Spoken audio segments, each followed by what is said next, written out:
बिन्दुकोटितेजकीर्णसिन्धुभक्तवत्सलं नन्दनत्रिसूनुदत्त इन्दिराक्ष श्रीगुरुं गन्धमाल्य अक्षतादिवृन्ददेववन्दितं वन्द्ययामि नारसिंह सरस्वतीश पाहि माम्।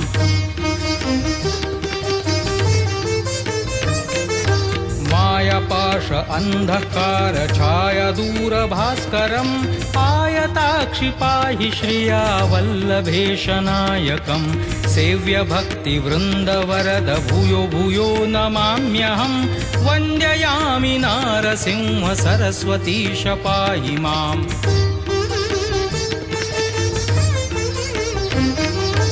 चित्तजादिवर्गषट्कमत्तवारणाङ्कुशं तत्त्वसारशोभितात्मदत्त श्रीयवल्लभम् उत्तमावतारभूतकर्तृभक्तवत्सलं वन्द्ययामि नारसिंह सरस्वतीश पाहि माम्।